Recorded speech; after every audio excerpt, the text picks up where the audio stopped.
Semua rumah tangga pasti ada masalah, nggak mungkin dong rumah tangga tuh baik-baik aja ya kan. Pasti kalian juga yang berumah tangga pasti ada sewot-sewotan, ada marah-marahan, ada diem-dieman. Begitupun sebaliknya saya, ya kan, saya kan juga manusia biasa gitu. Tapi saya lebih suka me- apa tapi namanya, memendam gitu loh. Saya kaget pas bangun tidur sekitar jam 8 saya bangun tidur, saya bikin jus seperti biasa untuk anak-anak, untuk dia saya bikin omelet untuk sarapan ya kan. Terus saya tanya Teh Ati, Teh Ati Bapak mana? Nggak tahu karena pintu pagar ini terbuka, katanya nggak tertutup. Saya pikir dia pergi lari pagi gitu kan, nanti dia balik lagi. Ternyata setelah saya tunggu kok nggak pulang-pulang. Terus saya ngecek handphone, kalau lagi tidur kan biasanya handphone saya matiin gitu. Terus pas saya cek ada WhatsApp dia bilang Amor, my love, I'm sorry I have to go, bla bla bla. I love you so much, I love you kids, but after we have fight gitu kan, minggu yang lalu. Berarti sekarang udah hampir 2 minggu yang lalu, hampir 2 minggu yang lalu lah kita berantem hebat gitu kan. Terus dia butuh waktu katanya, dia butuh space gitu kan. Padahal waktu itu saya yang minta butuh space, tapi dia tidak izinkan saya pergi ke Swiss waktu itu kan. Tapi akhirnya dia pergi diam-diam. Sebetulnya dia pergi diam-diam pun tidak ada masalah buat saya gitu ya. Karena kan dia laki-laki dewasa, 33 tahun gitu kan. Nah, dia mau pergi kemana saja pun terserah gitu. Cuman yang saya nggak habis pikir kenapa harus diam-diam itu pertama. Karena saat habis berantem, terus dia nganterin anak saya ke London, 3 hari pulang kita baikan seperti layaknya suami istri. Saya sudah bilang, I say apologize, saya minta maaf karena saya sudah menampar kamu, saya tidak akan melakukan itu lagi, maafkan saya. Dia bilang iya, saya maafkan dan kamu tolong jangan ulangi lagi. Sudah, baik tuh, boleh tanya sama orang rumah. Baik, sebaik-baiknya kita makan, kita pergi, kita nonton, kita belanja gitu kan. Terus yang saya nggak habis pikirnya lagi, gimana ya nanti dibilangnya menjelekkan, membuka aib segala macam gitu, nggak mau gitu. Karena biar bagaimanapun dia kan pernah ada di hidup saya 10 bulan loh dia tinggal di rumah saya, 10 bulan dia tinggal di rumah saya. Ini yang faktanya aja ya, kalau mau ngejelek-jelekin tuh bukan begini ya. Kalau mau jelek-jelek tuh banyak sekali yang jeleknya, tapi saya tidak mau keluarin gitu. Kalau saya mau ladenin, mengeluarkan bukti juga gitu kan, berarti saya sama aja sama dia gitu. Karena biar bagaimanapun dia pernah ada di hidup saya, dia pernah sayang sama anak saya, jadi saya tidak akan membalas gitu. Dan yang dia posting-posting itu kan juga cuman begitu-gitu aja. Dia tidak memposting chat-chat di mana yang bagaimana dia mengemis cinta ke saya, bagaimana dia memohon kepada saya, bagaimana dia meminta sesuatu kepada saya. Kan dia tidak post. Saya tidak pernah yang namanya menjelekan dia. Jadi saya cuma satu postingan aja waktu itu, postingan bahwa kita sudah menikah secara siri, ya, untuk supaya apa ya namanya ya. Kan netizen ini bilangnya kita kumpul kebo.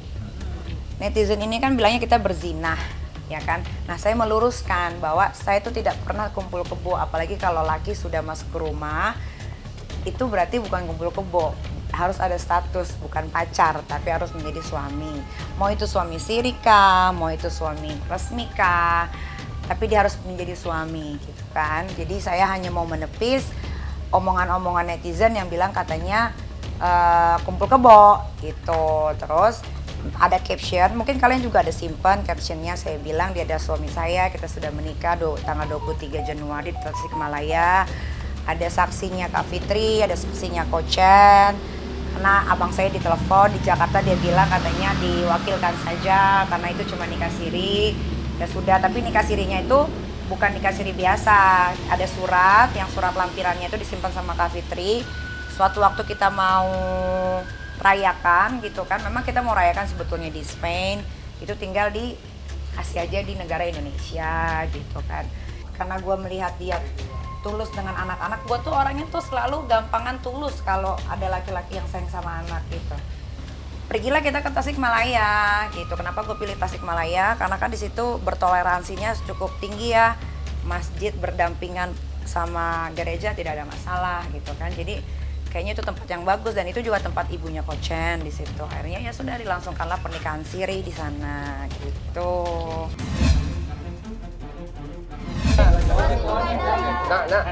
Dulu dong. Lagi dong.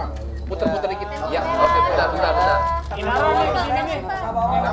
Saya yang bertanda di bawah ini, Inai Dola Rusli.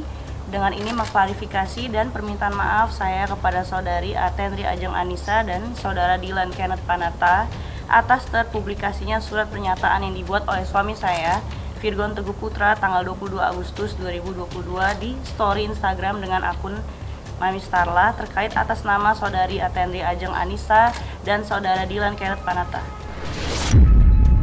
Saya berharap hal ini tidak lagi berlanjut karena saya berkonsentrasi untuk penyelesaian permasalahan rumah tangga saya dengan suami saya, Virgon Teguh Putra. Karena somasi tadi itu ditujukan kepada Mbak Inara dan kepada Virgon, maka kami telah berdiskusi, memberikan advies hukum, kemudian Mbak Inaranya juga bersedia memberikan klarifikasi dan semacam permintaan maaf lah begitu kepada kliennya Pak Milano. Oke ya, jadi kami berharap dengan adanya permintaan maaf dan klarifikasi dari Mbak Inara semua tentang terkait somasi yang dilakukan oleh rekan Milano berakhir. Karena klien kami ingin konsentrasi terhadap permasalahan rumah tangganya kepada saudara Virgon. Jadi untuk selanjutnya kira-kira seperti itu, tidak lagi terhadap mereka tapi langsung kepada saudara Virgon. Ya, kita minta maaf terkait Karena di blog nama tadi ya. terkait pencantuman nama, ya, nama di sosial media. Itu kita terkait pencantuman nama itu kita minta maaf. Berarti Tapi untuk perkara Virgon itu berbeda. Kita tetap akan melakukan langkah-langkah hukum kepada saudara Virgon. Kira-kira begitu. Gini, hubungan klien kami hanya pertemanan dan ketemu dengan istri Virgon juga sekali ya, baru sekali ketemu. Nah, pada waktu kita belum tahu pasti ya seperti apa. Pada waktu pertemuan antara Virgon dan istrinya, pengakuan itu dibuat seolah-olah bahwa orang ketiga itu adalah klien kami. Padahal tidak ada kaitannya dengan klien kami antara permasalahan mereka berdua. Dan saya tegaskan, klien kami tidak merupakan orang ketiga. Bukan pelakor seperti yang diberitakan, seperti yang dibikin di dalam pernyataan itu. Bahwa ada pun perempuan lain, ya silakan tanya Virgon, siapa sebenarnya. Tapi bukan klien kami. Tapi yang ditulis di dalam perjanjian itu adalah klien kami. Makanya klien kami sekarang jadi korban.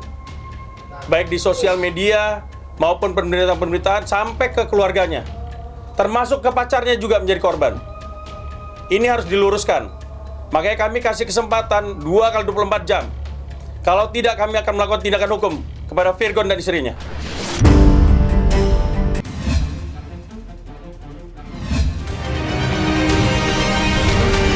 Masih dalam pertimbangkan soal hak asuh karena memang bukan dijatuhkan oleh Bang Daus saja, karena ini ada masih ada ikatan antara aku dan Bang Daus, itu masih ada hak lah untuk mengasuh keduanya. Bukan hanya Bang Daus saja yang mengasuh untuk mengasuh Al. Jadi ya aku juga pun ada hak untuk mengasuh Al Fatih. Bukan nggak semuanya di pihak Bang Daus kok. Jadi keduanya masih ada hak lah mengasuh Al Fatih bareng-bareng. Itu sih. Kalau misalnya dari pihak sana dikuasai Al, ya kemungkinan saya dan kuasa hukum akan bertindak ke Komnas Anak sih. Ya karena kan lagi-lagi kalau Daus kan niatnya ibadah. Ya kan, ibadah yang mana pengen ya ada anak gitu kan. Kan kalau bapak kan jarang di Daus kan, kalau libur atau lagi libur doang paling di Daus gitu kan. Sisanya itu kan sama mamanya gitu paling gitu. Makanya disitulah Daus bahwasanya ya itu pengen yang bener-bener Dede tuh gitu, anak yang bener-bener buat jagain Daus nantinya, nemenin Daus syuting segala macamnya gitu. Pengasuhan anak itu tidak diputus dan mereka juga ditolak gugatannya. Artinya apa? Artinya pengasuhan anak itu tetap berada pada Daus, yang sejak awal kami juga memang meyakini bahwa tidak memiliki bukti apapun. Sehingga putusan Pengadilan Agama Depok ya sangat selaras dan sependapat dengan kami selaku penasihat hukum. Jadi menurut saya apa yang disampaikan oleh pihak penggugat sejak awal ternyata hanya sebatas kata-kata, dan apa yang kami sampaikan adalah lebih tepat kepada fakta hukum, fakta sebenarnya, dan kita bisa membuktikan di dalam persidangan bahwa anak yang bernama Al-Fatih adalah anak titipan dan tidak tepat ketika diajukan ke dalam pengadilan. Walaupun mereka menyandarkan pada pasal 105 huruf A kompilasi hukum Islam yang menegaskan bahwa hak asuh anak di bawah 12 tahun atau belum mumayyiz berada kepada ibu. Tapi mereka lupa bahwa dimensi atau kaidah hukum dalam penerapan pasal tersebut hanya mengatur bagian anak kandung, bukan yang menjadi anak titipan. Tidak masuk seperti itu. Jadi putusan Pengadilan Agama Depok saya berasumsi adalah putusan yang sangat tepat. Ya intinya ada keadilan lah dari pihak sana, jangan terlalu menguasai semuanya hak asuh, karena bagaimanapun saya juga ada hak untuk mengasuh Al, gimana pun saya juga ibunya, bundanya. Ya kalau misalkan tidak dipertimbangkan ya kemungkinan ya memang jalannya harus ke Komnas Anak. Itu aja sih tujuan saya sama kuasa hukum. Ya memang harus bareng-bareng ngurusin Al gitu, berbagi waktu sebulan berapa hari di saya atau berapa minggu di saya. Nah itu ada keadilan gitu, nggak semuanya harus berpihak di pihak sana terus. Saya juga ada hak, karena kan di majelis hakim pun mengatakan soal hak asuh itu keduanya ada hak lah gitu. Nggak mungkin saya datang tiba-tiba ke sana yang ada nanti saya diusir lagi.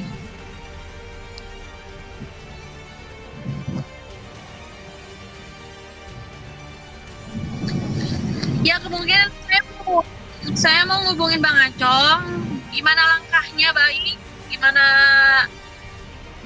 tujuannya ke depannya kayak gimana nih soal Al. Saya sih maunya ada musyawarah lah.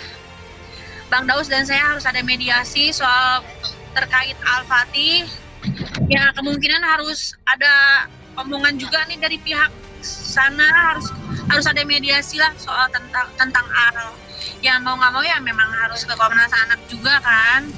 Jadi biar ada musyawarahan lah gitu di pihak sana dan pihak kami kayak gitu. Karena kasihan juga nih, orang tuaku juga nangis terus mikirin Al, kesian. Kita juga kan ngerasain ngurusin dari orok merah sampai umur 1 tahun lebih, udah kayak anak sendiri, udah sedaging. Wajar lah kita juga punya hati sayang sama Al, kayak gimana perjuangannya untuk Al gitu. Sebagainya, makanya saya bilang bukti ini di pihak kita ini sangat sempurna, iya kan? Makanya saya bilang kalau seandainya mereka mau mengajukan upaya hukum banding silakan saja, tapi kami masih meyakini bahwa apa di tingkat banding nanti ya insya Allah tidak jauh dari apa yang diputuskan oleh Pengadilan Tinggi Agama Depok. Ya kemungkinan saya juga mau ada keadilan juga. Ya intinya berbagi waktu lah biar ngerasain sama-sama ngurusin sampai Al jadi anak sukses, anak baik. Itu aja sih.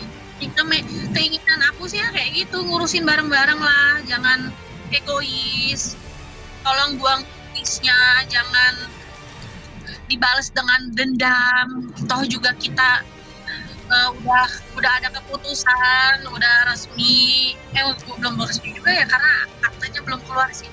Ya intinya udah ada putusan lah, udah keluar juga putusannya. Kita juga sama-sama harus introspeksi diri gitu, gimana gedein bareng-bareng, jangan ada keegoisan masing-masing. Itu aja. Aku nggak mau capek juga sih ribut sana sini gitu, perkara nggak selesai. Intinya udahlah sekarang urusin bareng-bareng. Itu sih tujuan saya sama mama sama ayah, pengennya yang terbaik aja demi gitu. Pihak sana juga harus mengerti lah gitu. Jangan egois maksudnya.